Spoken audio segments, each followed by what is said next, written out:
Assalamualaikum warahmatullahi wabarakatuh, teman-teman. Bagaimana kabarnya? Pasti baik semuanya ya.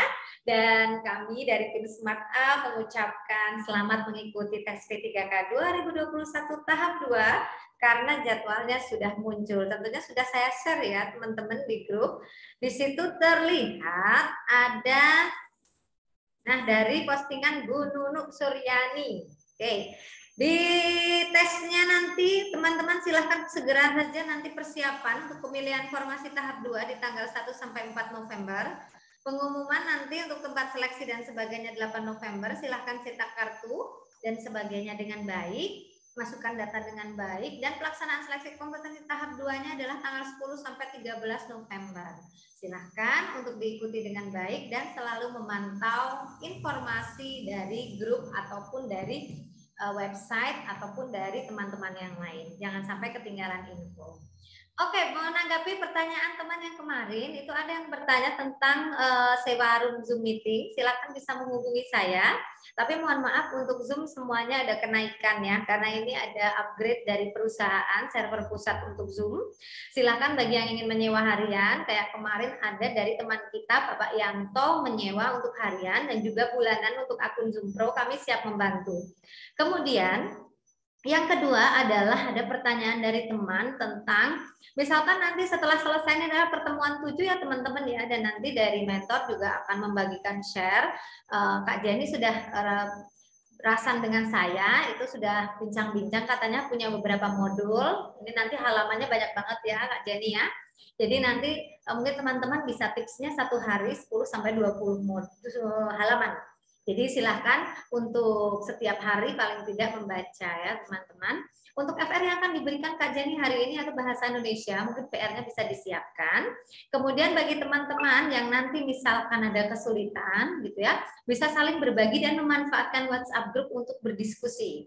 Jadi misalkan memiliki soal atau apa gitu ya, bisa saling bantu-membantu di WhatsApp group untuk menyelesaikan bareng-bareng. Menurut saya ini lah gitu ya. Jadi setelah selesai pertemuan 7 ini, manfaatkan grup dengan bijak, dengan baik, share ilmu, share untuk informasi yang valid, dan berikan saling motivasi satu sama lain demi goal ASN jalur P3K 2021 tahap 2. Mungkin dari tim Smart Up banyak salah dalam penyampaian ya, dalam apapun yang mungkin kami lakukan, karena kita yang menyampaikan materi tentunya kami mohon maaf sebesar-besarnya. Dan di pertemuan 7 ini, nanti bagi yang belum bisa mengikuti join meeting juga, nanti masih ada rekaman. Jadi tenang aja buat teman-teman, jangan galau, jangan risau. Bagi yang memang masih ada acara dan belum bisa mengikuti dengan baik, nanti ada rekamannya. Oke teman-teman, silahkan bisa siapkan dulu alat tulisnya dan juga PR-nya. Kita akan membahas materi hari ini, yaitu bahasa Indonesia SD ya. Ini kita nanti akan banyak ngebahas tentang apa saja yang kebanyakan muncul ya, tentunya di tahap 1, dan kemungkinan bisa jadi di tahap 2 akan hampir sama, tetapi nanti akan divariasi karena nggak mungkin kan muncul kedua kalinya ya. Jadi misalkan di sana tahap 1 itu yang muncul misalnya teorinya Brunner, nanti tahap 2 yang muncul Gagne atau biasa, nah seperti itu. Tetapi nanti silakan untuk teman-teman bisa mencatat apapun yang disampaikan oleh mentor ya, sehingga nanti teman-teman bisa mendapatkan banyak ilmu. Baik teman-teman, untuk selanjutnya, misalkan teman-teman ingin bertanya, bisa via Japri, dan nanti untuk kolom komentar setelah selesai pertemuan 7 ini akan saya buka. Silahkan manfaatkan WhatsApp group untuk berbagi ilmu bersama, belajar bersama. Begitu ya teman-teman ya. Terima kasih atas atensinya. Ini materi bahasa Indonesia untuk Smart Up. Ada beberapa hal yang harus dimengerti oleh teman-teman tentang kaidah penulisannya, karena biasanya terkait dengan ejaan-ejaan yang baku di dalam bahasa Indonesia itu sering sekali muncul. Nah, misalkan di sini ada daftar pustaka ya, kita sering membuat artikel, karya ilmiah dan sebagainya, buku ya. Kadang kita tidak memperhatikan daftar pustaka di dalamnya. Nah, ini FR muncul juga untuk tes P3K 2021 ini. Ya, baik yang di nama penulisnya, di tahun terbit, judul karya, tempat terbit, nama penerbit, ya, apakah diakhiri dengan titik atau tidak. Nah, di sini ada contoh yang merujuk ke situ, teman-teman.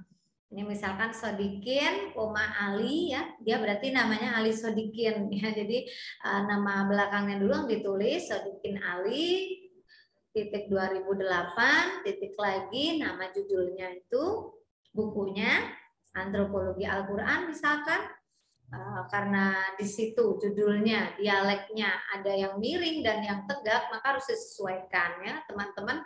Kemudian penerbitnya, kota mana? Oh ya, Yogyakarta, Kak Yunina. Tinggal kota titik 2, nama penerbitnya. Jadi kakak-kakak semua nanti misalkan muncul seperti itu, kakak sudah terbiasa dengan latihan-latihan ini. Kemungkinan besar akan muncul dengan mungkin beberapa opsi A, B, C, D, E, ya. Jadi A sampai E ada beberapa daftar pustaka, nanti milih yang penulisan yang terbaik. Oke. Baik teman-teman, silakan siapkan untuk alat tulisnya. Kita akan lanjut lagi dengan contoh-contoh soal yang lain dengan Kak Jenny tentunya. Kak Jenny udah siap ya? Oke, semangat selalu, sukses Goal ASN 2021.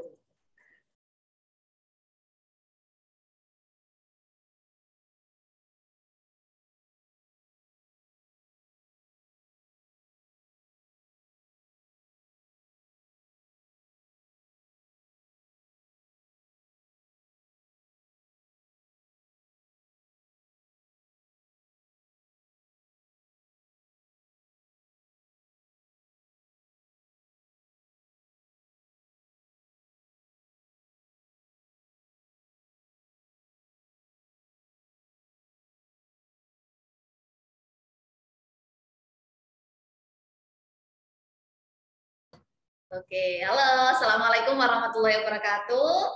Ya, baik, kita lanjutkan terkait materi yang pertama, ya, bahasa Indonesia SD atau PGSD. Nah, untuk bahasa Indonesia PGSD yang pertama tadi sudah dijelaskan secara lengkap ya oleh Kak Yunina terkait daftar pustaka.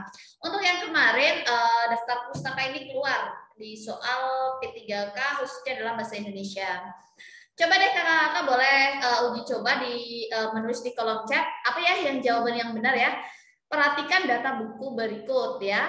Data bukunya di sini buku berjudul Pengarang Novel Indonesia karangan Jacob Sumarjo, ya, diterbitkan oleh penerbit karya Unipress kepada tahun 1983 di Jakarta. Penulisan daftar pustaka berdasarkan data buku tersebut yang tepat adalah, oke, baik sekali, sudah ada yang menulis jawabannya, ya, tepat, ya, benar sekali, jawabannya adalah yang C. Jadi ditukar, ya, misalkan Jacob Sumarjo, benar, jadinya Sumarjo, Jacob, gitu ya. Kita bisa menulis secara cepat. Oh, akhirnya itu kalau daftar pustaka pakai titik, berarti D dan E itu sudah jelas salah, gitu ya. Oke, ini salah, gitu ya. Lalu di sini, oh ini juga salah, ya, Jacob Sumarjo tidak ada koma. Ini Sumarjo juga Jacob benar, tapi tahunnya malah di akhir. Berarti yang paling tepat adalah yang C. Tepat sekali, jawabannya adalah yang C. Itu materi yang pertama. Lanjut ke yang kedua. Yang kedua adalah materi terkait teks, ya. Di sini sudah kita rangkumkan materinya. Yang pertama adalah rangkuman teks dan satuan bahasa pembentuk teks, gitu ya. Yang pertama adalah teks faktual. Apa sih teks faktual? Teks faktual adalah teks yang berisi suatu kejadian yang bersifat nyata, benar-benar terjadi, tetapi tidak terikat dengan waktu. Itu faktual.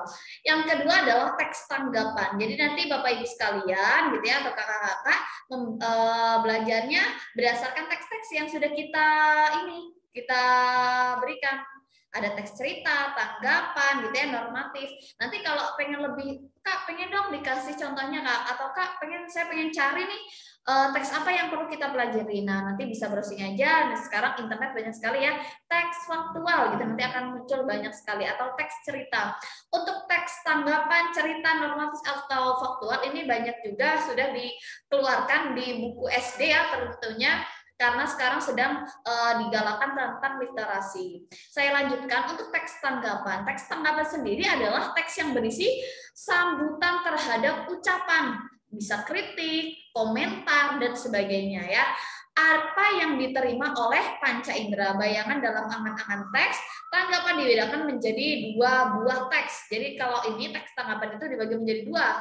Yang pertama adalah teks eksposisi, yang kedua adalah teks eksplanasi. Ya, kita lanjutkan. Untuk teks cerita. Nah, untuk teks cerita adalah teks yang menuturkan bagaimana terjadinya suatu hal, gitu ya. Peristiwa, di sini ada peristiwa, kejadian, pengalaman, gitu ya, dan sebagainya. Teks cerita ini terdiri dari teks cerita ulang, naratif, anekdot, dan kesimpulan. Untuk kakak-kakak yang mungkin tidak terdengar, mungkin bisa dicek di suaranya, mungkin masih dalam kondisi mati ya. Kalau enggak bisa dibesarkan volumenya. Selanjutnya, nah kemarin yang dikeluarkan adalah terkait teks naratif. Nanti kita latihan ya. Selanjutnya adalah teks normatif.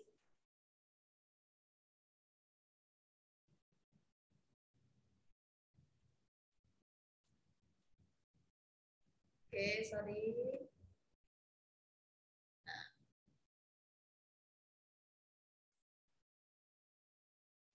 Ya.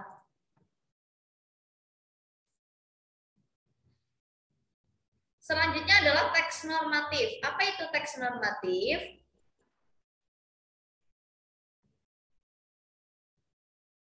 Nah, teks normatif adalah teks yang isinya gitu ya ditulis berdasarkan suatu norma ya, suatu peraturan, norma-norma gitu ya, atau peraturan yang berlaku gitu ya, baik di lingkungan masyarakat maupun di lingkungan kenegaraan yang berkaitan dengan hukum atau undang-undang ya. Nah, contoh dari soal nomor 1 boleh ditulis terkait teks ya. Nah,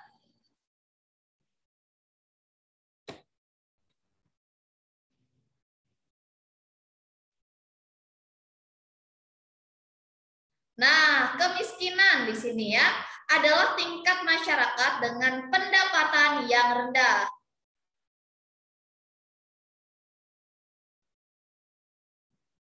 Nah, dengan pendapatan yang rendah, masyarakat tidak mampu untuk mencukupi kebutuhan pokok seperti makan, minum, pakaian, dan tempat berlindung dan pendidikan. Oke, sepertinya sudah sangat jelas ya. Di sini biasanya masyarakat miskin cenderung bertempat tinggal di bantaran kali, di bawah jembatan dan tempat-tempat yang justru bukan tempat layak mendirikan bangunan. Terkadang justru mereka membangun tempat tinggal di atas tanah milik negara. Kemiskinan tidak hanya menjadi fenomena yang terjadi di Indonesia, tetapi juga menjadi fenomena yang hampir di seluruh dunia. Banyak negara berkembang menjadi fenomena, jadi banyak negara berkembang yang juga memiliki permasalahan yang sama tentang kemiskinan seperti negara Indonesia. Oke, ada yang menjawab teks di apa sih termasuk dalam teks apa sih? Ada yang deskripsi, eksposisi, eksplanasi, ada yang narasi, dan ada yang prosedur. Oke, banyak sekali yang memilih teks eksposisi, ada juga yang memilih teks narasi. Yang paling tepat adalah yang C ya, eksplanasi ya. Mari kita lihat teks eksplanasi itu explain ya. Nah, kalau bahasa Inggris ya, teks eksplanasi sendiri adalah teks yang berisi penjelasan tentang proses terjadinya fenomena alam, fenomena sosial, ilmu pengetahuan dan budaya. Nah, tadi gitu ya, jelas sekali ada judul, pernyataan umum, deretan penjelas, dan interpretasi. Nah, tadi adalah termasuk fenomena sosial gitu ya, yang menjelaskan atau menganalisis proses munculnya terjadinya sesuatu. Yang tadi dibahas adalah terkait kemiskinan. Nah, tujuan dari teks ini adalah memaparkan sesuatu agar bertambah pengetahuan gitu ya. Nah, yang tadi adalah termasuk teks eksplanasi. Yang benar adalah yang C ya. terkait kemiskinan. Oke, supaya lebih paham terkait teks eksplanasi. Tadi ya ada judul, ada penjelas, ada interpretasi gitu ya.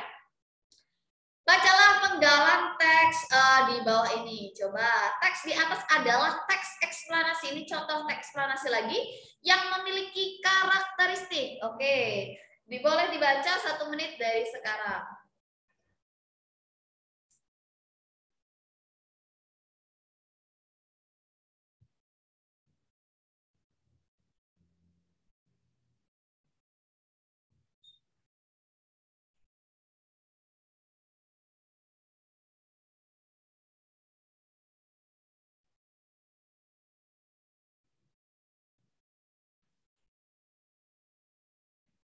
Oke, banyak sekali yang sudah itu ya, jawabannya yang A ya, isinya memuat fakta. Oke, ada juga yang menjawab berbeda tadi.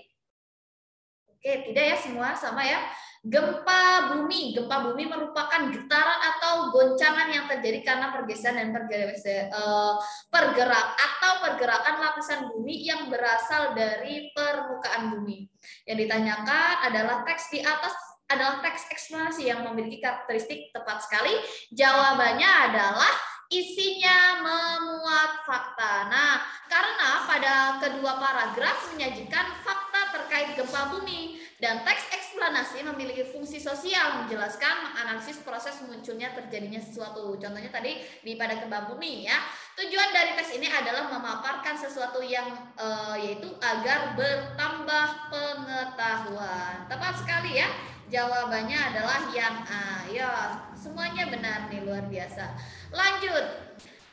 Berdasarkan teks di atas, sebuah paragraf harus memiliki syarat tertentu, yaitu, nah sebenarnya sebelum kita tidak membaca terkait paragraf, kita kalau tahu syarat-syaratnya paragraf, sebenarnya kita bisa langsung menjawab. Tapi coba kalian menjawab terlebih dahulu A, B, C, D, atau E. Malam ini indah sekali di langit. Bintang-bintang berkelip-kelip memancarkan cahaya temaram. Hawa dingin menusuk kulit, sesekali terdengar suara jangkrik, burung malam, dan kelelawar musik sepinya malam. Angin berhembus pelan dan tenang. Nah, berdasarkan teks di atas, sebuah paragraf harus memiliki syarat tertentu, yaitu oke, kompak sekali. Katanya kelengkapan, kesatuan, dan kepaduan. Ya, tepat sekali jawabannya adalah yang A. Keren ya. Oke, kita bahas bersama hal yang perlu diperhatikan dalam menulis sebuah paragraf. Yang pertama adalah kepaduan paragraf. Nah, untuk kepaduan adalah keeratan ataupun kekompakan hubungan antara unsur-unsur paragraf, baik itu antar kalimat utama dengan kalimat penjelas ataupun antar kalimat penjelas itu sendiri. Jelas sekali. Yang kedua adalah kesatuan paragraf. Adalah bagian karangan yang terdiri dari beberapa kalimat yang berkaitan secara utuh, padu, dan membentuk satu kesatuan pikiran. Selanjutnya yaitu kelengkapan, yaitu paragraf yang baik harus memiliki unsur-unsur paragraf yang lengkap seperti gagasan pokok, kalimat utama, dan kalimat penjelas gitu ya. Nah, ada yang terakhir adalah ketetapan pemilihan kata, yaitu pemilihan kata harus sesuai dengan situasi dan kondisi pemakainya. Ini juga perlu dipelajari bagaimana menentukan gagasan pokok ataupun kalimat utama. Selain ini juga materi dalam bahasa Indonesia SD ya, kalau anak SD biasanya mulai kelas 3, 4, 5, 6 terkait materi bahasa Indonesia tidak jauh-jauh dari gagasan pokok, kalimat utama, menentukan kalimat penjelas begitu ya, atau menentukan kesimpulan dari isi bacaan. Nah, ini sebenarnya kebiasaan juga ya. Kita lanjutkan ke soal selanjutnya. Masih terkait teks eksplanasi ya. Bacalah penggalan teks di bawah ini. Teks eksplanasi di atas termasuk ke dalam bagian, boleh ditulis di kolom chat A, B, C, D, atau E. Boleh dibaca terlebih dahulu. Belakangan ini, gempa bumi menjadi buah bibir di kalangan masyarakat Indonesia. Sepanjang sejarah umat manusia, gempa selalu saja menimbulkan kerugian baik material ataupun korban jiwa. Tidak berlebihan rasanya jika dikatakan bahwa fenomena gempa bumi adalah peristiwa yang berdampak secara langsung kepada makhluk hidup tak terkecuali manusia. Hal tersebut menjadikan gempa bumi sebagai salah satu bencana alam yang ditakuti oleh setiap orang. Teks eksplanasi di atas termasuk ke dalam bagian, boleh ditulis di kolom chat A, B, C, D, atau E.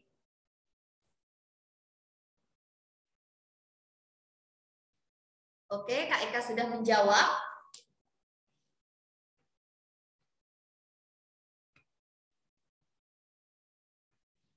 Ya, yang paling tepat adalah, oke, Kak Nafsiah juga sudah menjawab, Kak Sri juga sudah menjawab. Oke, Kak Yudhistira sudah, Kak Yunita juga sudah. Oke, mulai berbeda, ada yang A, ada yang B, ada yang C, ada yang E, tidak ada yang D ya. Oke. Tepat sekali, yang paling tepat adalah yang C ya. Benar sekali, yaitu terkait pengenalan objek atau objek ya. Di sini belakangan ini gempa bumi menjadi buah bibir di kalangan masyarakat Indonesia. Nah ini kan ada pengenalan objek. Sepanjang sejarah umat manusia, gempa selalu saja menimbulkan. Nah ini adalah terkait pengenalan objeknya. Nah di sini ada hal tersebut menjadikan gempa bumi sebagai. Nah ini adalah salah satu kalimat awalan dalam pengenalan objek. Nah yang paling tepat adalah yang C. Betul sekali. Kita lanjutkan ke materi selanjutnya. Kalau tadi terkait teks ya, teks fakta ya, berkaitan dengan fakta. Sekarang teks fiksi ya. Teks fiksi adalah teks yang berisi kisahan atau cerita yang dibuat berdasarkan imajinasi pengarang. Teks fiksi ini merupakan salah satu organisasi yang didukung oleh berbagai unsur yang terjalin antara satu sama lain dan secara bersama-sama mengembangkan cerita seperti tema, perwatakan, latar, alur, dan alamat. Alamat ya. Nah, teks fiksi memiliki struktur seperti ini. Nah, untuk susunan dari teks fiksi ini perlu dipelajari nanti untuk membedakan, oh ini termasuk orientasi, oh ini termasuk ke komplikasi atau puncak masalah, atau oh ini termasuk resolusi. Kita garis bawah terlebih dahulu, orientasi ini berisi tentang pengenalan tema, tokoh, dan latar pada suatu hari gitu ya, di hutan atau di situ dijelaskan terkait latar, bisa setting suasana gitu ya, setting tempat atau waktu gitu ya. Lalu di sini ada komplikasi, itu berisi tentang masalah yang dialami oleh tokoh utama. Pada bagian ini, peristiwa-peristiwa di luar nalar ini bisa terjadi. Biasanya imajinasinya sudah dimasukkan di komplikasi, biasanya di situ. Lalu yang ketiga adalah resolusi atau penyelesaian masalah. Nah, di sini biasanya penyelesaian masalah dialami oleh tokoh. Nah, beberapa resolusi ini penyelesaian masalahnya ini biasanya bisa dilakukan oleh tokoh utama, tokoh ataupun tokoh pendukungnya gitu, atau tokoh ketiga. Lanjut, untuk kaidah kebahasaan dalam teks fiksi. Jelas sekali yang pertama adalah kata-kata yang menyatakan urutan waktu. Biasanya jelas, bisa walaupun dalam urutan waktu ini bisa dari lampau ke masa sekarang gitu ya, atau bisa masa sekarang ke masa lampau gitu ya. Lalu menggunakan kata kerja tindakan, lalu ada menggunakan kata kerja yang menggambarkan sesuatu yang dipikirkan. Lalu menggunakan kata-kata yang menggambarkan keadaan atau sifat tokoh, dan yang terakhir adalah menggunakan dialog ya. Coba kita lihat dari soal teks fiksi nomor 1 atau di sini soal nomor 5 ya, boleh ditulis di kolom chat. Bacalah teks berikut. Ini termasuk teks fiksi. Pada suatu hari si Bangkok dan si Buta bersama-sama pergi ke pasar untuk berbelanja. Setiba di pasar, si Buta memberikan uang Rp2.000 kepada si Bangkok. Oleh si Bongkok disuruh membeli nasi dan sepotong daging yang agak keras, yang termasuk kata sandangan. Nah, hati-hati. Dalam kutipan di atas adalah ya, boleh A, B, C, D, atau E. Boleh ditulis di kolom chat.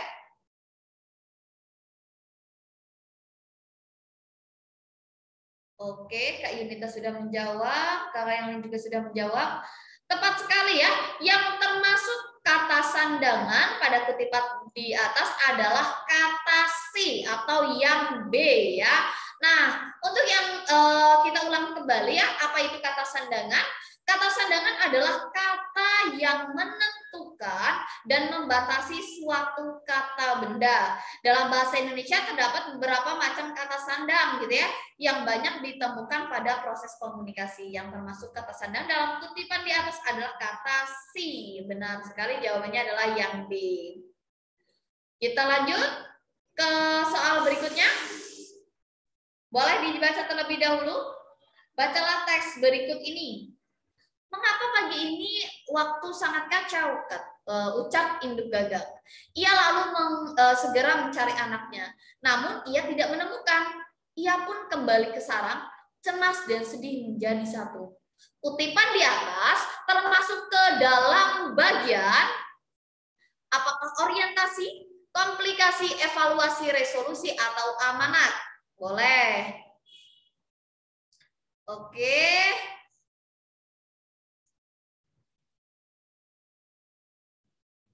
Ya, tepat sekali ya, jawabannya adalah orientasi gitu ya. Di sini adalah berisi tentang pengenalan tokoh atau latar cerita. Itu dia baru dikasih awalannya saja. Di sini mengapa pagi ini sangat kacau, ini kan baru bercerita ya, belum konklusi atau belum komplikasi. Jadi lebih ke orientasi. Jawabannya adalah yang A. Nah, sedangkan komplikasi tadi juga sudah dijelaskan tentang masalah yang dialami oleh tokoh utama, wujudnya dapat berupa konflik atau pertentangan dengan tokoh lain. Contoh yang terakhir sebenarnya masih dalam resolusi itu ada evaluasi, ya.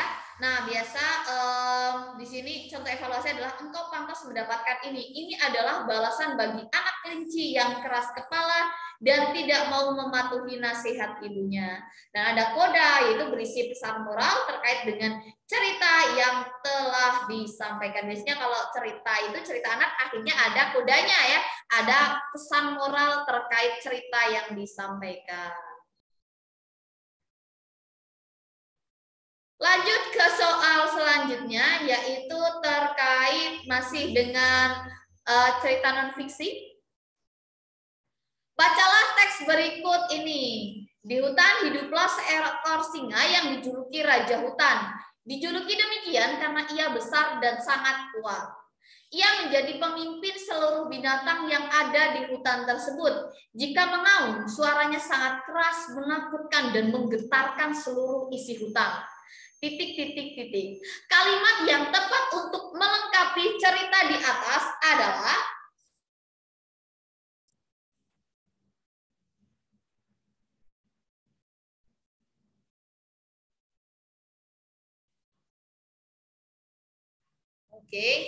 yang paling tepat adalah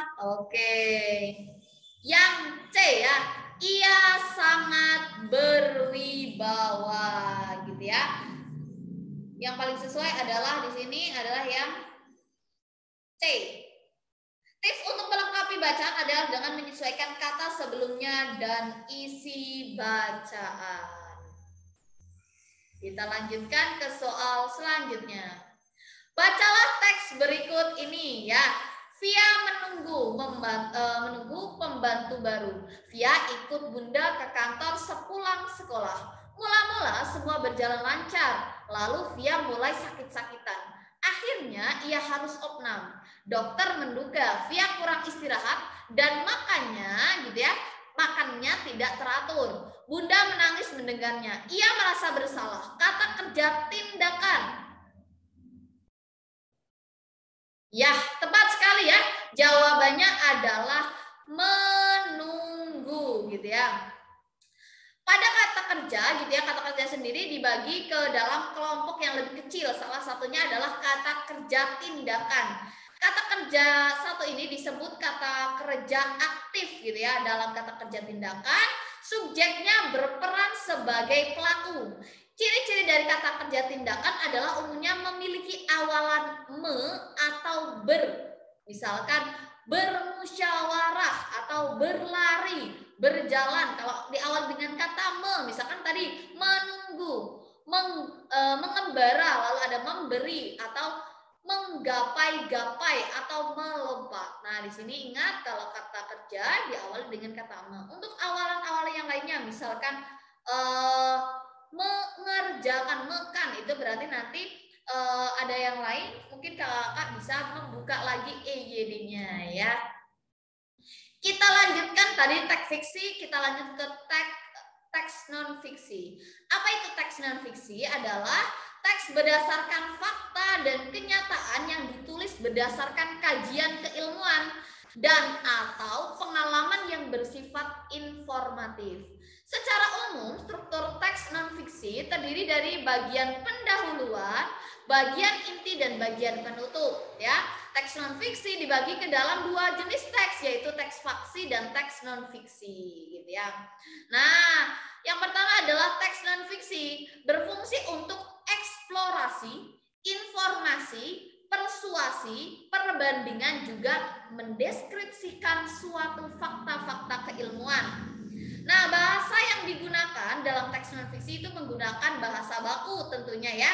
Nah, sesuai dengan standar penggunaan bahasa sesuai dengan EYD atau Ejaan Bahasa Indonesia, juga menggunakan kalimat efektif yang memenuhi unsur kelengkapan, kelogisan, kesepadanan, kesatuan, dan kehematan. Jadi tidak boros gitu ya, tidak boros kata. Contoh soal nomor 1 ya. Nomor 9 maksud saya, bacalah teks berikut ini. Nah, di sini ada cerita tentang Anies Baswedan ya. Penggalan teks di atas yang paling tepat termasuk ke dalam jenis teks A. Fiksi, B. Faksi, C. Biografi fiksi atau non fiksi atau hibrid. Boleh ditulis di kolom chat. Boleh dibaca terlebih dahulu juga.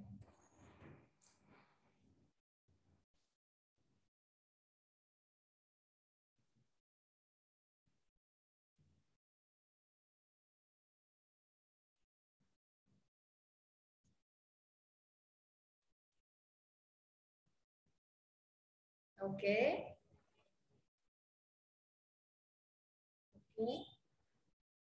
Oke, Kak Eka dan Kak Umi gitu ya sudah menjawab ya. Tepat sekali, yang paling tepat adalah yang B ya. Nah, sekalian. Nah, saya baca dulu. Anies Baswedan lahir dengan nama lengkap Anies Rashid Baswedan. Ia dilahirkan pada tanggal 7 Mei 1969 di Kuningan. Nah, tadi kan belum lengkap ya. Nah, Provinsi Jawa Barat. Ia merupakan anak pertama dari Rashid Baswedan dan Alia Rashid, gitu ya. Anies Baswedan memulai pendidikan formalnya menjelang usia 5 tahun. Ia masuk ke sekolah TK Masjid Syuhada di Kota Baru, Yogyakarta. Kemudian masuk di usia 6 tahun, Anies bersekolah di SD Laboratori Yogyakarta. Tamat dari sana, Anies Baswedan melanjutkan pendidikan di SMP Negeri 5 Yogyakarta, lalu melanjutkan masa SMA-nya di SMA Negeri 2 Yogyakarta. Di sini terkait pendidikan Anies Baswedan ya. Nah, kita bedakan apa itu teks faksi atau apa itu teks non fiksi. Kita bedakan bersama ya. Nah, yang tepat tadi itu adalah teks faksi atau yang B. Teks faksi adalah teks yang ceritanya berbentuk kisah berbasis kejadian sebenarnya. Teks faksi diantaranya biografi. Tadi kan terkait biografi ya. Nah, autobiografi, kisah nyata, memoir, dan cerita-cerita dari kitab suci. Sedangkan teks non-fiksi adalah teks yang disusun berdasarkan data valid tentang pengetahuan tanpa mengurangi isi data tersebut. Nah, jenis datanya itu bisa buku referensi gitu ya, buku petunjuk atau panduan, buku pelajaran, kamus, ensiklopedia, direktori, dan peta. Sudah bisa bedakan ya? Jadi kalau tadi sejenis biografi itu maksudnya teks faksi, bukan fiksi ya, tapi yang pakai A, faksi. Saya kira lebih paham ya sekarang ya. Coba kita lanjut ke soal selanjutnya. Saudara adalah guru profesional yang ditugaskan menjadi guru kelas 1 sekolah dasar. Dalam kompetensi dasar pembelajaran selanjutnya, saudara dituntut untuk memberikan materi tentang teks non-fiksi. Teks non-fiksi seperti apakah yang akan saudara sampaikan dalam pembelajaran? Boleh ditulis di kolom chat.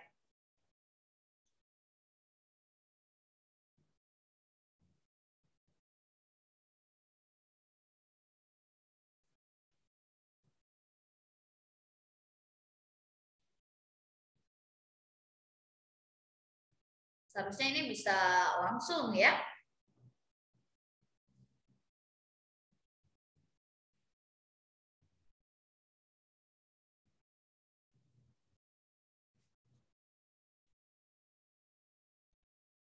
Oke. Tepat sekali ya. Jawabannya adalah yang C. Jangan sekali-sekali memilih yang autobiografi. Autobiografi kan bukan teks non-fiksi ya. Dia teks saksi ya. Lalu yang B juga jelas salah. Kita tinggal memilih apakah C, D, E. Tepat sekali, good job. Jawaban yang benar adalah teks non-fiksi yang disesuaikan dengan kompetensi dasar dan tema pembelajaran saat itu agar relevan dengan tujuan pembelajaran yang dirumuskan. Tepat sekali yang C ya. Adapun teks non-fiksi yang dipelajari di sekolah dasar cukup kompleks gitu ya, disesuaikan dengan tingkatan kelasnya. Di antaranya sekian banyak teks non-fiksi yang relevan untuk peserta didik sekolah dasar berdasarkan standar isi bahasa Indonesia adalah yang pertama adalah teks deskriptif atau yang mendeskripsikan benda ataupun tempat, biasanya sekolahku gitu ya, rumahku gitu ya. Lalu ada teks eksplanasi yang bertujuan memberikan informasi. Lalu ada teks prosedur atau arahan petunjuk, misalkan bagaimana cara membuat teh manis gitu ya, teks prosedur ya. Lalu ada teks laporan sederhana hasil pengamatan siswa dalam pembelajaran. Nah, ini biasanya nanti digabungkan dengan aktivitas siswa, misalnya tentang penelitian anak, bagaimana proses perkembangan kupu-kupu misalkan ya. Lalu ada teks tanggapan, ucapan terima kasih dan permintaan maaf. Lalu ada teks pengalaman pribadi dan buku harian, dan yang terakhir ada teks paparan iklan. Nah, selanjutnya adalah terkait apresiasi dan kreasi sastra anak ya. Sedangkan sastra anak sebagai sumber pembelajaran bahasa di sekolah dasar terdiri dari beberapa genre gitu ya. Yang pertama adalah buku bergambar gitu ya. Nah, ada fiksi realistik, fiksi sejarah, lalu ada fantasi atau fiksi ilmiah, ada sastra tradisional, ada puisi dan biografi yang difiksikan. Lalu tujuan pembelajaran sastra anak di sekolah antara lain adalah memberikan kebahagiaan dan kesenangan, lalu memberikan imajinasi, menambah pengetahuan, ada yang mengembangkan berpikir kreatif, mengembangkan karakter, lalu mengembangkan apresiasi sastra, lalu mengembangkan kesadaran bersastra, dan menginterpretasi bacaan sastra. Lalu strategi apa nih yang bisa digunakan gitu ya, dalam proses pembelajaran sastra anak di sekolah dasar? Yang pertama adalah misalkan anak disuruh bercerita ya, berbicara, bercakap-cakap, lalu menggunakan pengalaman ya. Lalu ada membacakan puisi, mengarang cerita terkait gitu ya, lalu menuliskan berdasarkan gambar atau visual, dan yang terakhir ada mendramatisasikan karya sastra. Oke. Nah, kalau lihat dari tadi ya terkait pengertian dari apresiasi sastra. Menurut Bapak Ibu sekalian, pengertian apresiasi sastra secara umum adalah A, B, C, D atau E.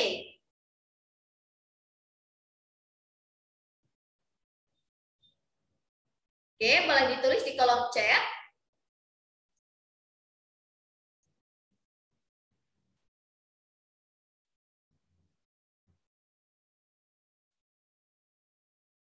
Ya, mantap sekali ya. Tepat sekali, jawabannya adalah yang D ya.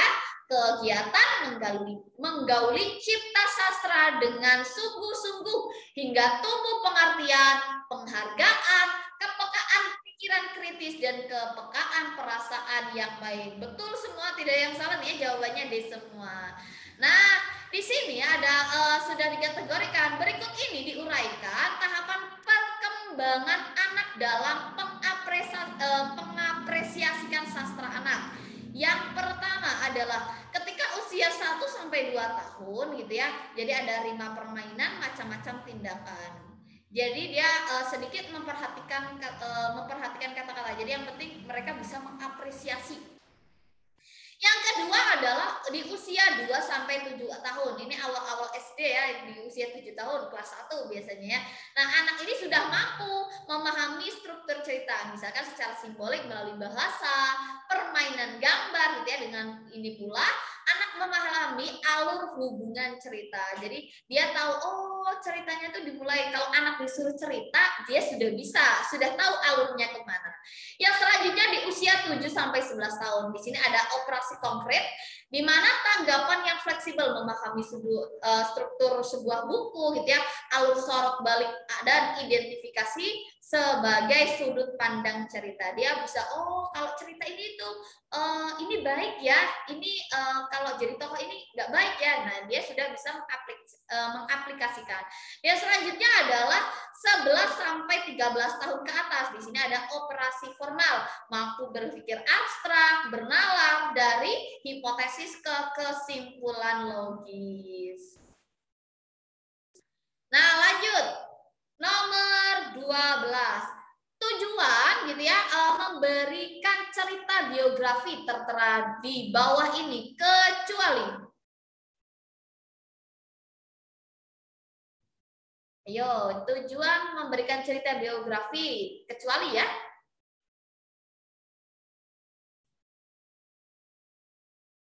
Boleh ditulis di kolom chat.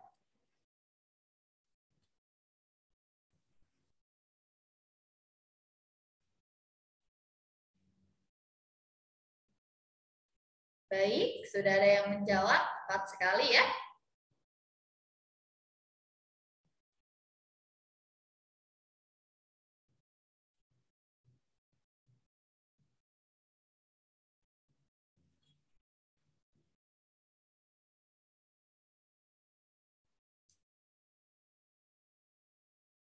Oke, sudah yang menjawab. Yang D, Kak, mengembangkan keinginan dan kebebasan. Tepat sekali, yang bukan adalah yang B ya.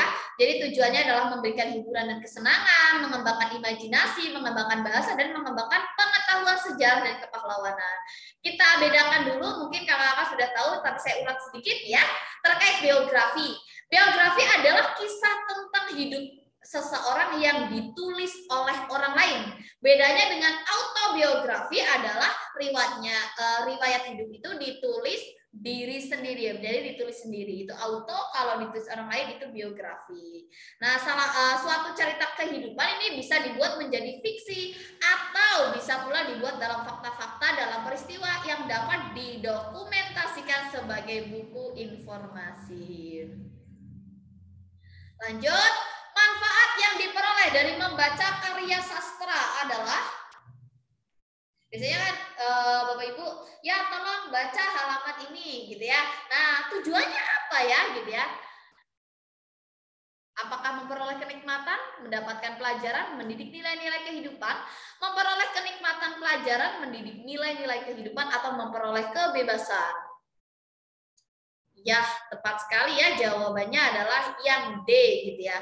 Apa sih makna dari memperoleh kenikmatan?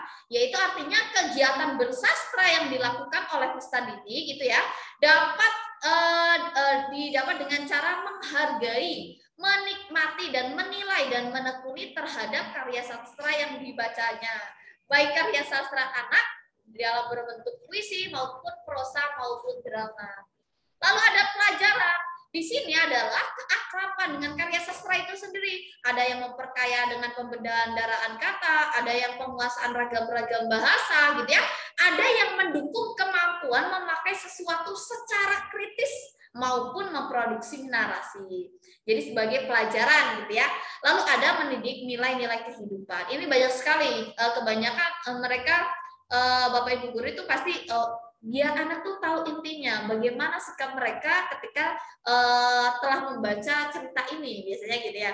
Nah, di sini kegiatan mengapresiasi karya sastra berkaitan dengan latihan mempertajam perasaan, penalaran, lalu ada daya khayalnya semakin tinggi. Makanya kalau penulis-penulis biasanya mereka suka membaca karya sastra orang lain dulu gitu ya. Lalu ada kepekaan terhadap masyarakat, budaya, dan lingkungan hidup. Nah, itu dia terkait materi yang akan dimunculkan dalam bahasa Indonesia. Lalu kita lanjutkan terkait pembahasan ya. Bapak Ibu sekalian mungkin sudah kemarin sudah mengerjakan, boleh dibuka di jawabannya ya, jawaban yang kemarin sudah di-share. Kita mulai dari soal nomor 1.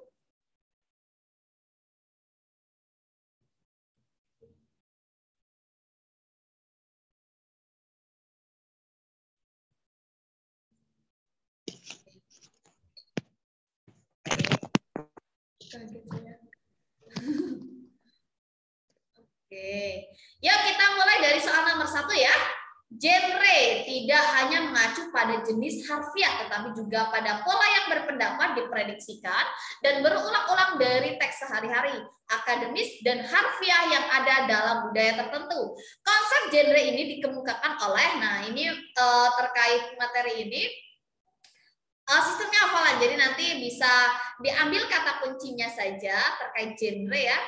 Di sini pokoknya kalau pola yang dapat diprediksi gitu ya, dan berulang-ulang dari teks sehari-hari atau akademisi ini nanti adalah miliknya Hamann dan Derewienka. Jadi jawabannya adalah yang A. Oke, kita lanjut ke soal nomor 2. Boleh ditulis di kolom chat ya. Berikut ini bukan ciri pendekatan genre. Oke, kalau jawabnya apa ya sementara boleh ditulis.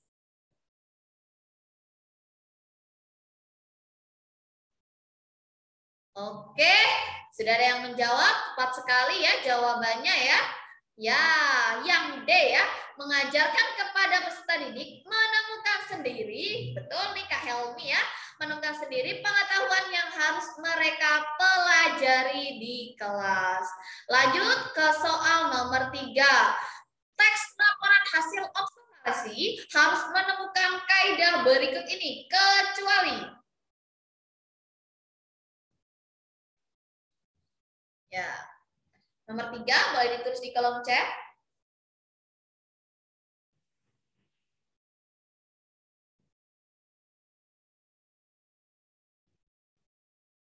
Ya, tepat sekali ya. Jawabannya adalah yang C ya. Jadi isi teks merupakan hasil uraian singkat tentang fenomena. Nah, teks hasil laporan observasi harus memenuhi kaidah berikut, antara lain isi teks adalah berupa informasi gitu ya. Isi teks mudah dipahami atau dimengerti, dan isi teks disajikan ditulis secara faktual atau fakta gitu ya. Dan isi menggunakan kalimat simple gitu ya dan kompleks.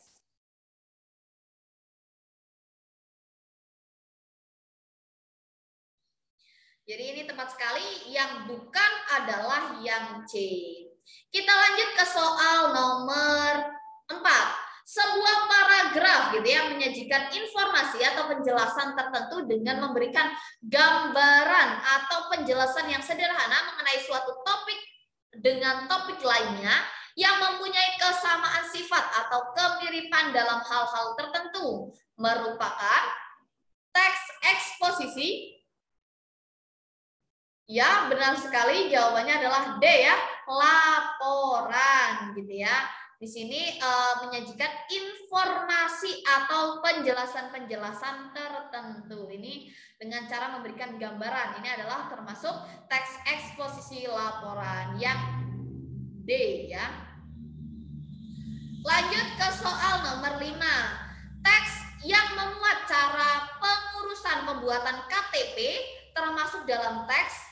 Jelas sekali ya, ini adalah teks prosedur uraian. Coba kita lanjut ke soal nomor 6. Bapak Ibu boleh menjawab di kolom chat terlebih dahulu. Berikut ini yang bukan merupakan ciri teks eksplanasi adalah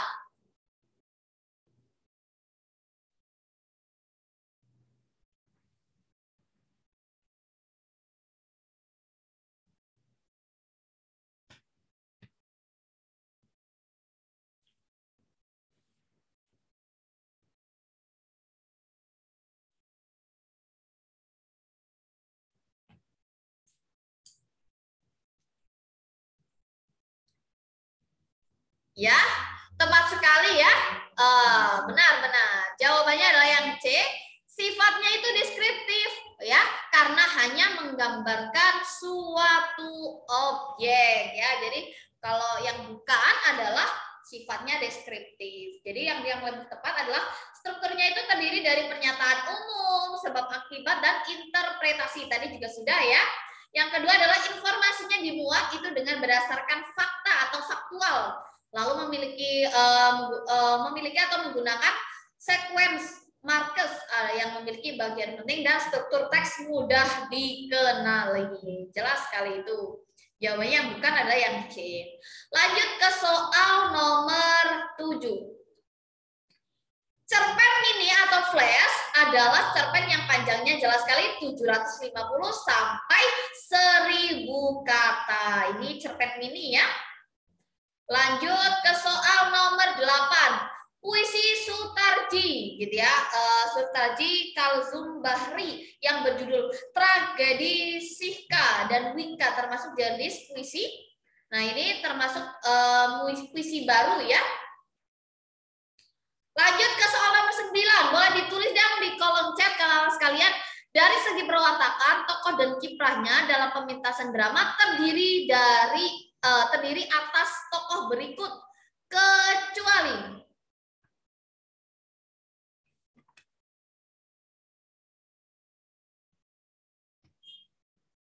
Oke? Iya, tepat sekali ya. Benar-benar jawabannya adalah tokoh aku ya. Nah, dari segi perwatakan tokoh dan kiprahnya dalam pementasan drama terdiri atas tokoh berikut, yaitu tokoh berkembang, tokoh pembantu, tokoh statis, dan tokoh serba bisa. Lanjut ke soal nomor 10. Petunjuk perilaku, tindakan gitu ya yang harus dilakukan seorang tokoh yang biasanya dituliskan dalam tanda kurung, biasanya dicetak miring gitu ya, disebut dengan kramagung. Nah, ini pengertian-pengertian seperti ini bisa dihafalkan gitu ya dengan cara ambil kata kuncinya. Ingat, petunjuk perilaku, tindakan gitu ya, dilakukan oleh tokoh yang biasanya dituliskan dalam tanda kurung. Itu adalah nama lainnya adalah krama agung. Lanjut ke soal nomor 11. Boleh ditulis deh di kolom chat. Nomor 11. Cara membuat lampu hias. Nah, dari contoh teks prosedur di atas, kakak-kakak pasti sudah membacanya ya. Lampu hias dapat dibuat dengan menggunakan barang bekas. Membuat kerajinan tangan ini bisa meningkatkan kreativitas serta meningkatkan inovasi dan ide. Barang-barang yang tidak terpakai dapat dimanfaatkan menjadi barang unik dan menarik, bahkan dapat menghasilkan uang. Berikut cara membuat lampu hias dengan barang bekas yang unik. Nah, disebut ya, ada yang A, ada yang C. Tepat sekali, benar sekali. Ini adalah tujuan. Tepat sekali, tadi ada yang jawab A nih, Kak.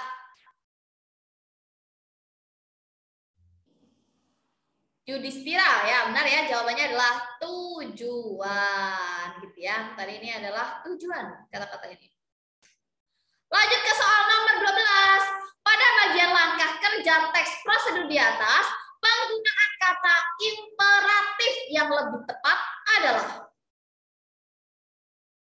Oke, boleh ditulis di kolom chat.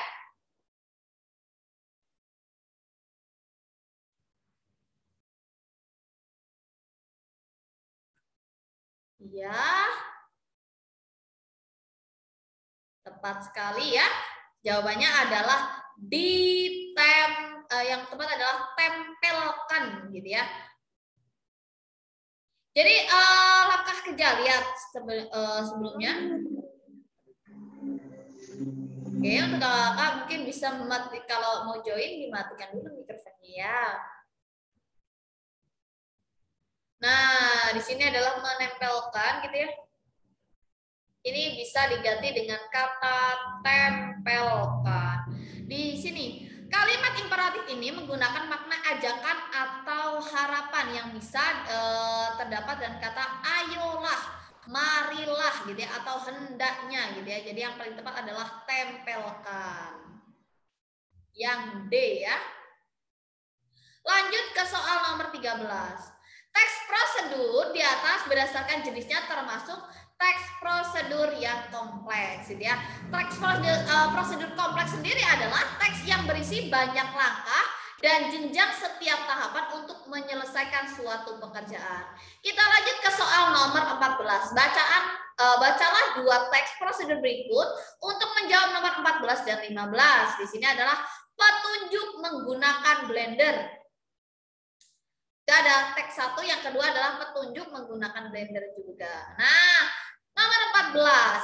Dari kedua teks di atas, apakah persamaan dan perbedaan urutan petunjuk penggunaan blender? Jelas sekali. Persamaannya adalah kedua teks tersebut adalah sama-sama tentang blender. Sedangkan perbedaannya adalah urutan penyajiannya. Jadi yang paling tepat adalah yang C. Lanjut nomor 15. Teks prosedur di atas berdasarkan jenisnya termasuk teks prosedur sederhana gitu ya. Teks prosedur sederhana sendiri adalah prosedur yang tidak membutuhkan langkah banyak dan waktu yang lama. Lanjut ke soal nomor 16 dan 17. Dimulai dari nomor 16. Boleh tulis dulu di kolom chat jawabannya apa anak sekalian? Novel menemukan dalam doa. Ini bahasan pada konflik yang sangat memberatkan yang terjadi di dalam pikiran dan hati. Alur antara otak dan hati memang sudah biasa tak sejalan. Dalam novel ini kejadian-kejadian yang nampak seperti nyata dalam kehidupan remaja dihadirkan sehingga terlihat lebih mengena. Yang menjadi kekurangan yaitu tampilan depan atau cover pada novel gitu ya dinilai kurang berwarna. Covernya berkesan mati dan tidak sesuai dengan bahan atau isi bacaan. Boleh deh Kak sekalian untuk menulis di kolom chat jawabannya apa nomor 16. Dari penggalan teks ulasan novel di atas, apa kesan penulis terhadap novel tersebut? Ya, tepat sekali ya. Jawabannya adalah yang A.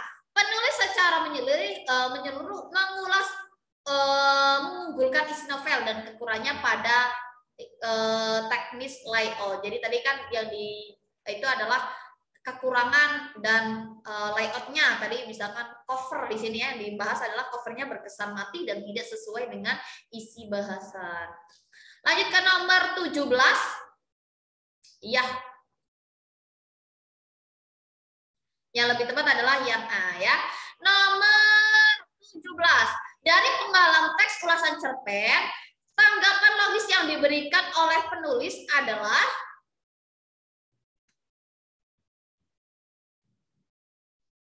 ya, tepat sekali ya. Penulis melihat keunggulan novel pada kesesuaian psikologis dengan pembaca. Jawabannya adalah yang D.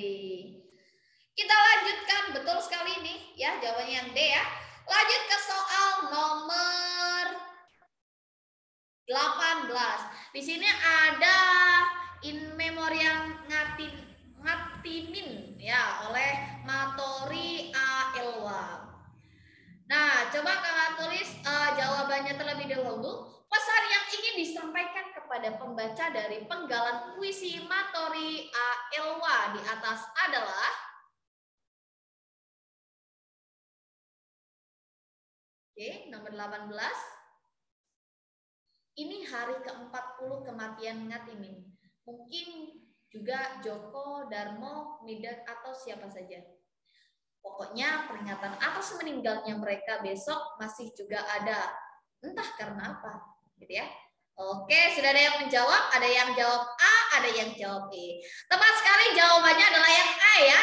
Setiap manusia memiliki perjuangan hidup yang harus dihargai. Tepat sekali, jawabannya adalah yang A. Lanjut ke soal nomor 19. Bentuk wajah yang ditampilkan pada puisi tersebut cukup menarik. Penulisannya rata kiri gitu ya. Bagian kanan ditulis terlihat tidak teratur gitu ya. Terkesan singkat dan indah karena tiap baris puisi hanya disusun oleh beberapa kata saja. Jadi baris-baris dalam puisi itu tidak panjang tapi pendek. Setiap baris diawali dengan huruf kapital. Penggalan tulisan di atas merupakan contoh telaah struktur puisi dari aspek. Oke. Ya, tepat sekali dari tipografi. Ya, keren banget. Karena di sini yang ditanya dijabarkan adalah susunannya ya, dia rata kiri. Itu kan terkait tipografi. Jelas sekali. Jawabannya adalah A gitu ya. Lanjut ke soal nomor 20. Berikut ini termasuk analisis telaah struktur batin puisi di atas kecuali. Boleh ditulis dulu di kolom chat jawabannya apa? Nomor 20.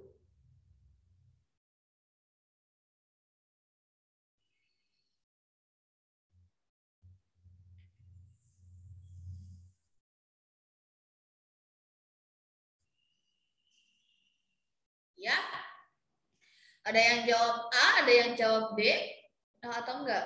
Nah, ini jawab yang tadi. Oke, tepat sekali ya, jawabannya adalah yang D ya. Gaya bahasa yang digunakan cenderung merendahkan diri sendiri. Beberapa memakai diksi yang multi interpretasi. Tepat sekali jawabannya adalah yang D.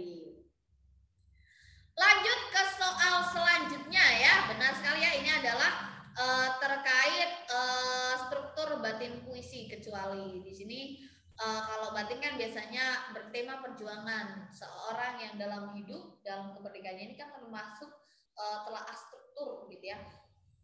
Tepat sekali yang D ya, nomor 20. Lanjut ke soal nomor 21. Teks di atas termasuk dalam jenis teks tadi sudah kemiskinan. Apa?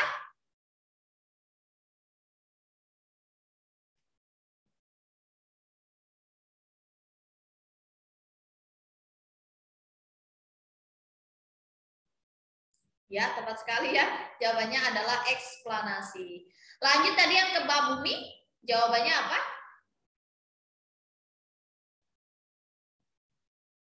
Ya, tepat sekali ya. Jawabannya A, isinya memuat fakta. Lalu di sini lanjut ke soal nomor 23. Bacalah penggalan teks di bawah ini ya. Pernyataan di bawah ini yang sesuai dengan teks di atas adalah di sini terkait bioteknologi.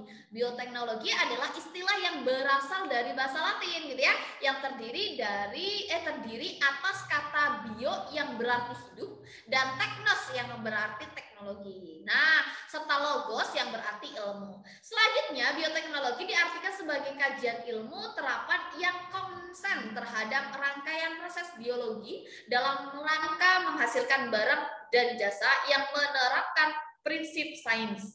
Perkembangan bioteknologi tak hanya didasarkan pada cabang ilmu biologi saja.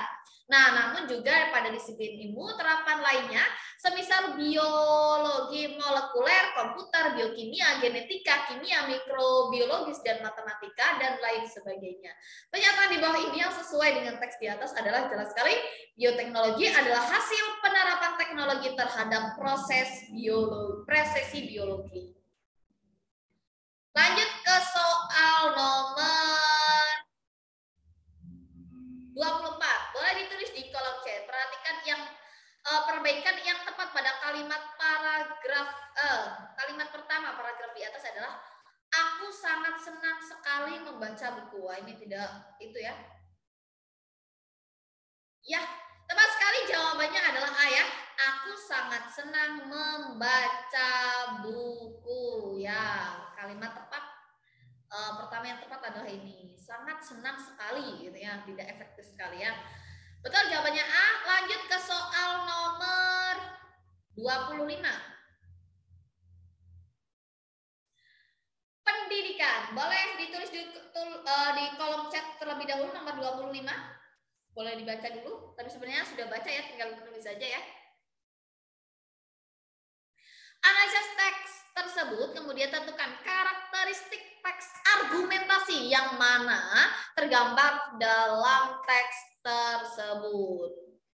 Oke, tepat sekali ya, jawabannya adalah bersifat sebab akibat. Di sini ya, ketertinggalan pendidikan di daerah tersebut disebabkan ya, sebabnya ya karena tidak meratanya pendidikan di negara Indonesia, merupakan penggalan teks yang menunjukkan teks tersebut masuk ke dalam teks argumentasi yang bersifat sebab akibat.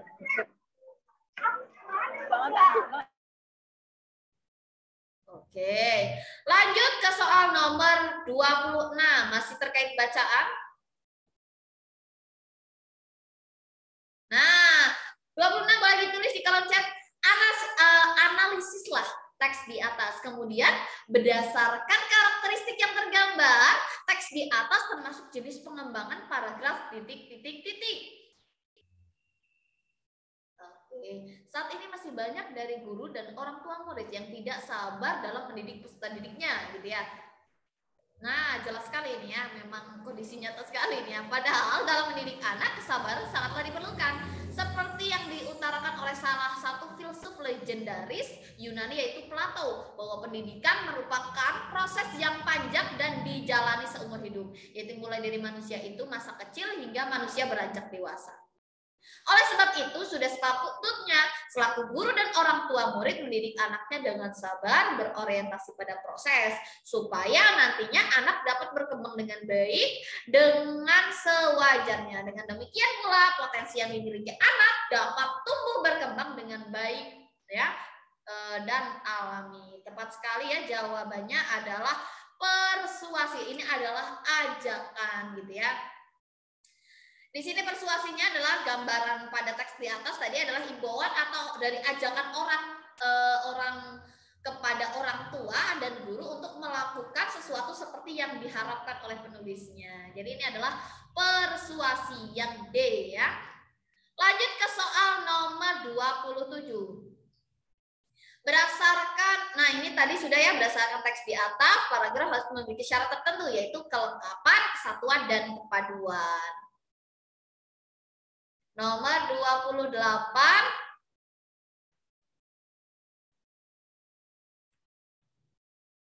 Di sini teks di atas memiliki 4 karakteristik, yaitu menuliskan dan menggambarkan sesuatu. Menggambarkan tersebut dilakukan sejelas-jelasnya dengan meliputi kesan indera, membuat pembaca atau pendengar merasakan sendiri dan menjelaskan ciri-ciri objek seperti warna, ukuran, bentuk, dan keadaan suatu objek secara terperinci.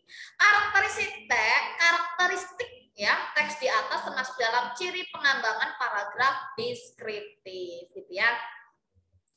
Di sini pola pengembangan teks deskriptif berdasarkan cara pandang penulis gitu ya terhadap objek dan berdasarkan teknik perincian objek dapat digabungkan sehingga diperoleh beberapa pola, yaitu pola spesial fokus, spesial observatif, pola sudut pandang fokus, dan pola sudut pandang observatif, dan pola sudut pandang seleksi.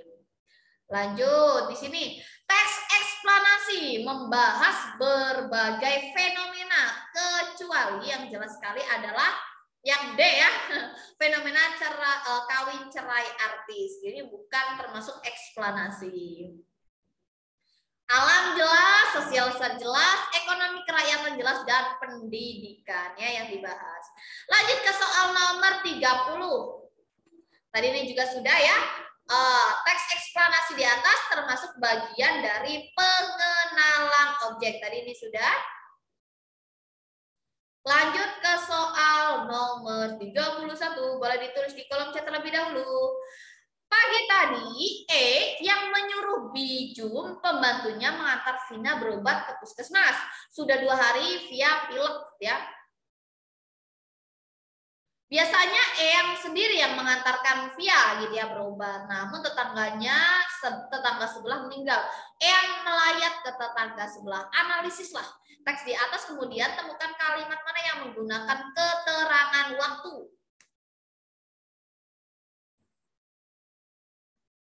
Ya, tepat sekali ya. Jawabannya adalah pertama dan kedua ya. Waktu ini ya. Sudah 2 hari pilek gitu ya. Kutipan cerita termasuk dalam bagian orientasi, ini prolognya ya. Jelas sekali. Lanjut ke soal nomor 33, tadi juga sudah ya. Jawabannya adalah C ya. Tadi kata sandap.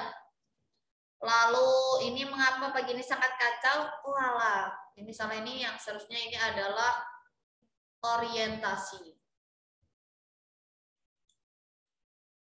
Ini yang 35 tadi sudah, jawabannya adalah ia sangat berwibawa. Lalu 36 tadi juga sudah ya, yang termasuk kata kerja tindakan adalah menunggu ya, yang nomor 1. Nah, yang mengangguk-angguk mulai. Nah, yang menyatakan urutan waktu ditandai oleh nomor, jelas ya, mulai gitu ya. Tadi mulai, lalu memahami persoalan.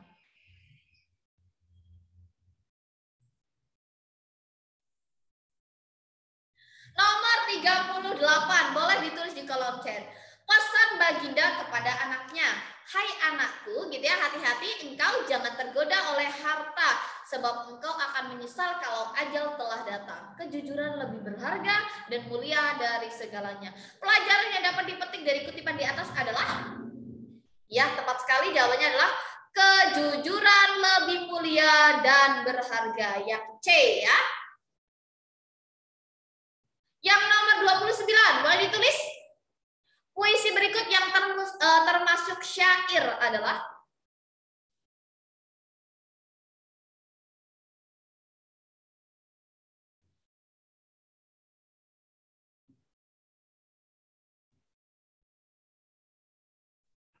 nomor 39. Ya, tepat sekali ya, jawabannya adalah di wajah yang manis pucat berseri laksana bulan bersiang hari, berjalan tunduk memikirkan diri tiada memsaudaram kanan dan kiri.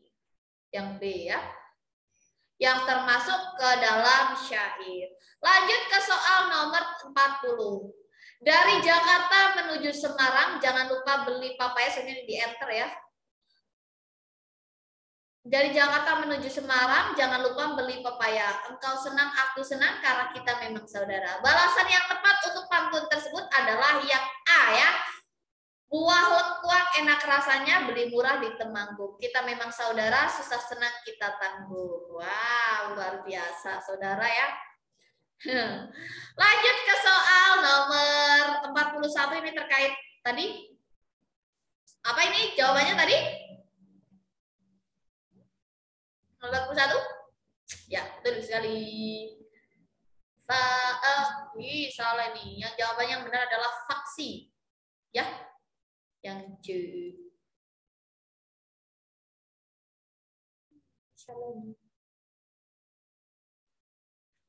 Jawabannya adalah yang faksi nih ya.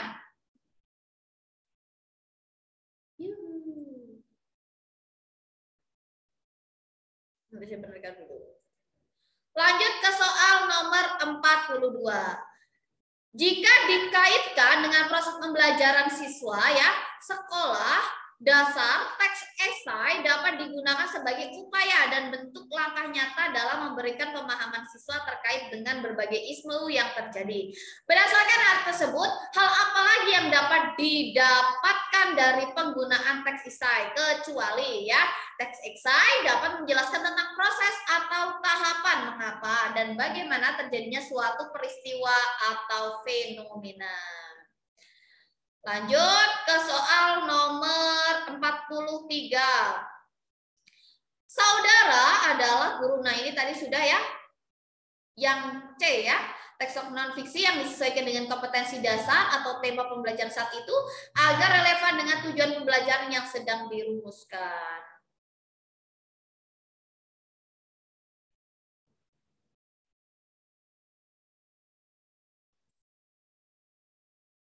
Ya, nomor 44 boleh ditulis di kolom chat ya. Dalam kaidah kebahasaan, penulis teks non-fiksi harus menggunakan kalimat efektif. Di antara salah satunya menulis standar efektif ialah kesepadanan. Di bawah ini yang manakah yang kalimat menunjukkan kesepadanan? Ya, jelas ya. Yang D ya. Kami sudah lama mengajukan usulan penelitian ini, tetapi kepala proyek belum menyetujuinya. Betul yang D. Lanjut ke soal nomor 45, boleh ditulis di kolom chat. Selain harus memenuhi unsur kesepadanan dalam penggunaan kalimat teks non-fiksi, haruslah logis, ya, yang bermakna. Ya, tadi juga sudah ya. Jawabannya adalah E. Adanya kohesi dan koherensi antara struktur pembentuk kalimat, memperhatikan EYD atau EBI ya, ejaan bahasa Indonesia, ini salah Indonesia ini kebanyakan nih. Tepat struktur fungsinya, sistematis dan tidak ada pemborosan kata. Sip, tepat. Jawabannya adalah E. Lanjut nomor 46, boleh ditulis di kolom chat terlebih dahulu. Penggalan kalimat di atas merupakan struktur teks non-fiksi, yaitu pada bagian A, B, C, D, atau E. Selain itu, kebakaran hutan dan lahan ini juga sangat berdampak pada emisi gas rumah kaca. Jelas, Rwanda, gitu ya, Rwanda. Kebakaran pada tahun ini diperkirakan membuat penurunan emisi hanya sekitar 16%. Diharapkan pencegahan terjadinya kebakaran gambut, gitu ya, karena di situ kuncinya. Kebakaran tahun ini juga tidak dipertanyakan pada waktu KTT, sebab tertutup oleh kebakaran Amazon dan Australia. Ini jelas sekali kemarin yang pada masa ini ya. Ada kebakaran Amazon, sedangkan hutan gambut di Indonesia itu juga ikut kebakaran, jadi tidak terekspos. Ya, yang mana? Ini adalah bagian dari penutup. Penggalan kalimat di atas merupakan struktur teks non-fiksi. Ini pada bagian penutup. Kesimpulan gitu ya, biasanya disebut reorientasi. Lanjut ke nomor 47. Struktur esai secara umum terdiri dari pendahuluan, bagian inti, dan kesimpulan. Jelas sekali. Dalam pemaparan bagian pendahuluan, hendaknya menekankan agar menarik perhatian pembaca dan pentingnya topik tersebut untuk dikaji. Pendahuluan esai disusun secara tepat ialah. Oke, sedikit tips dari tadi kan kalau saya baca untuk mengerjakan soal, saya baca secara keseluruhan. Padahal dalam bahasa Indonesia, cara atau langkah cepat untuk mengerjakan soal bahasa Indonesia dengan teks-teks yang panjang adalah yang pertama, jelas sekali ya kalau guru bahasa Indonesia ya, yaitu membaca soalnya terlebih dahulu. Jadi kita tahu yang ditanyakan itu apa, baru kita cari ke bacaannya. Contohnya begini, nomor 47. Pertanyaannya kan intinya adalah pendahuluan esai yang disusun secara tepat adalah ketika kita membaca pertanyaannya, sebenarnya tanpa membaca atasnya kita sudah tahu cara mencari jawabannya gitu ya, atau jawabannya itu yang seperti apa. Nah, ini nanti bisa diawali dalam bahasa Indonesia membaca soalnya terlebih dahulu baru membaca bacaan.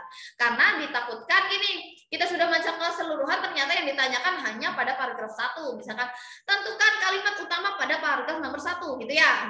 Itu kan kita boros waktu atau buang-buang waktu sampai baca misalkan ada 5 paragraf gitu ya. Nah, nanti bisa dibaca terlebih dahulu soalnya baru menuju ke bacaan gitu ya. Itu salah satu triknya.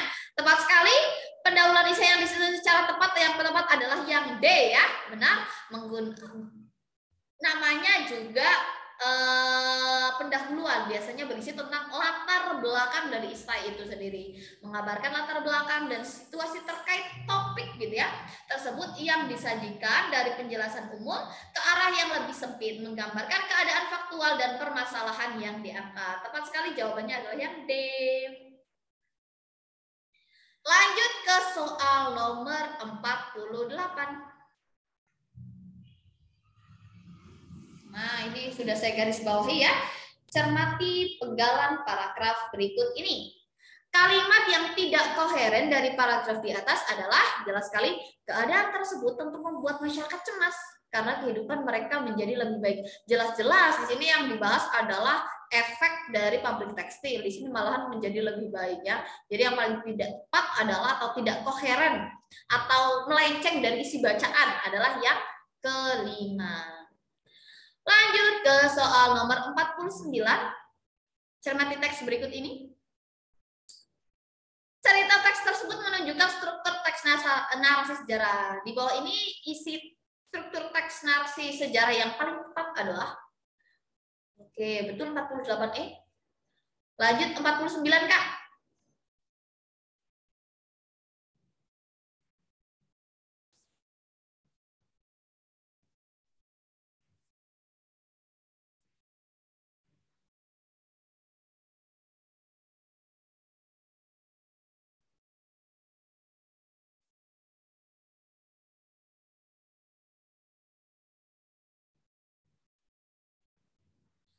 Oke, 49 jawabannya adalah orientasi, urutan peristiwa, dan reorientasi. Gitu ya, narasi jelas sekali ya, teks narasi sejarah. Di sini kan tadi ada orientasinya, di Bandung Lautan Api adalah sejarah milik rakyat Bandung yang akan selalu dikenang sebagai aksi patriotik warga Bandung dalam mempertahankan tanah airnya. Ini adalah orientasinya. Lalu di sini juga agar tidak dikuasai oleh Nika, rakyat dan tentara meninggalkan Bandung bersama-sama dengan lebih dahulu membumi hanguskannya. Pembumi hangusan itu merupakan strategi agar sekutu tidak bisa menguasai Bandung. Penduduk Bandung mengosongkan Bandung 11 km dari pusat kota. Bandung Lautan Api tidak hanya menjadi peristiwa yang lokal yang terjadi di Bandung, tetapi juga menjadi perhatian nasional karena dampak luas yang ditimbulkannya. Jadi ada kesimpulannya. Terakhir nomor 50. Boleh ditulis di kolom chat jawabannya apa? Keteladanan Ki Hajar Dewantara dalam kutipan tersebut adalah, yo, yang terakhir nomor 50. Boleh ditulis di kolom chat kakak-kakak sekalian.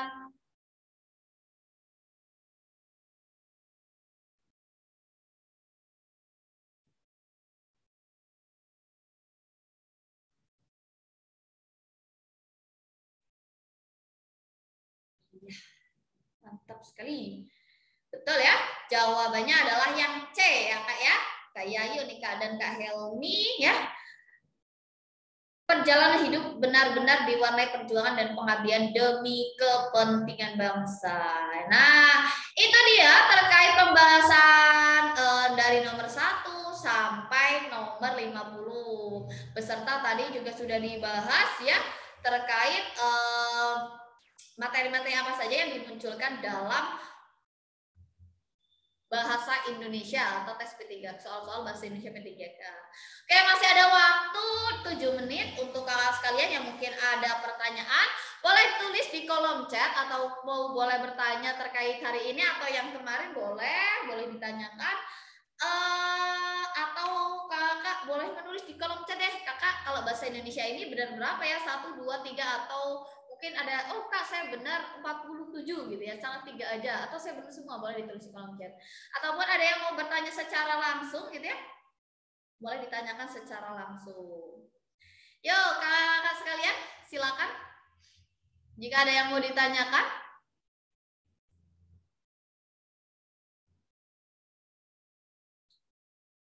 Oke, kuncinya dalam mengerjakan, karena unik sekali ini, bukan unik ya, tapi luar biasa guru SD ini ya. Guru SD ini nanti yang akan diujikan di teknis itu ada, intinya ada 5 ya. Berarti ada pedagogik, lalu ada 6 ya, justru ya ada 6 pedagogik, ada matematika, ada IPA, ada bahasa Indonesia, ada PKN, ada IPS, ada 6 topik.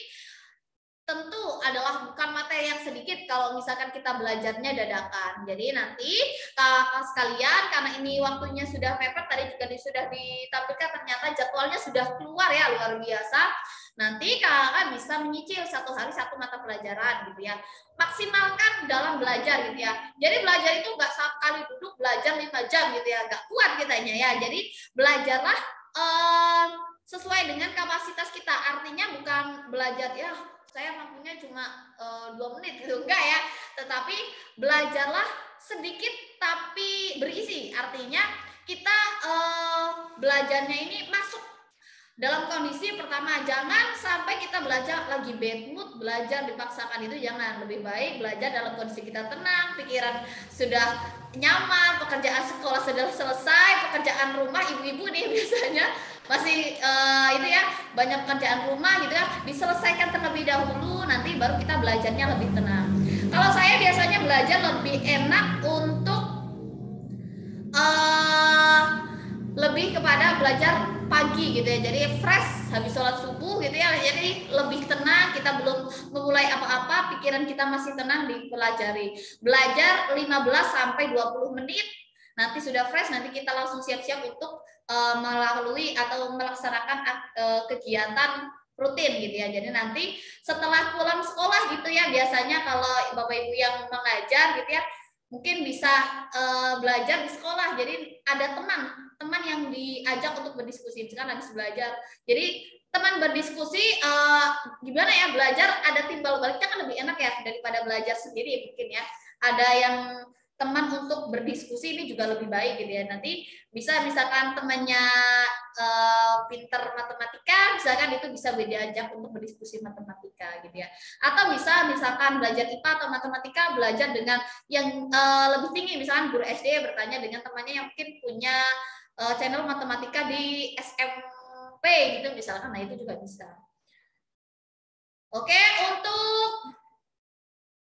Oke, ini ada pertanyaan dari Kak Siska ya. Kak, maaf, untuk kemarin IPS belum membahas tentang urutan dalam peperangan ya Kak. Peperangan. Ya. Oke, untuk kemarin belum ya, untuk urutan dalam peperangan sama apa ini? Urutan dalam mempertahankan kemerdekaan Indonesia. Oke, nanti kalau kakak memang membutuhkan itu, nanti kita susulkan ya untuk materi tersebut ya. Mungkin kemarin juga sudah kita bahas secara singkat tapi belum secara terperinci. Untuk urutan dalam mempertahankan kemerdekaan Indonesia. Oke, nanti saya catat ya. Requestnya nanti kita berikan dalam bentuk ringkasan melalui grup WhatsApp. Siap Kak Siska? Untuk ada pertanyaan lagi dari Kak Ida. Ya, sama-sama Kak. Dari Kak Ida. Untuk aplikasi Smart Up penggunaannya di mana gitu ya. Nanti untuk aplikasi Smart Up nanti akan dijelaskan secara terperinci oleh Kak Yunina langsung melalui grup WhatsApp, atau nanti di-share juga langkah-langkahnya. Jadi tenang saja, nanti akan segera di-share dan langsung dikoordinir oleh Kak Yunina. Itu Kak ya, Kak Ida. Oke, ada lagi yang mau ditanyakan? Ya, sama-sama Kak Ida. Oke, mungkin itu saja yang saya sampaikan dari pertemuan pertama hingga pertemuan terakhir hari ini ya. Saya doakan apapun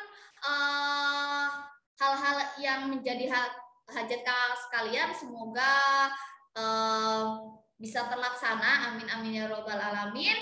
Semoga kakak semua bisa goal ASN 2021. Ucapan maaf sebesar-besarnya dari saya jika ada yang mungkin kurang benar di hati kakak-kakak, ataupun nanti ada yang ditanyakan, nanti bisa kita berdiskusi melalui grup WhatsApp ya. Kak, saya pengen tanya ini, boleh ditanyakan melalui grup yang sudah dibuat. Semoga kakak sekalian bisa goal ASN. Saya ucapkan lagi semangat untuk kakak.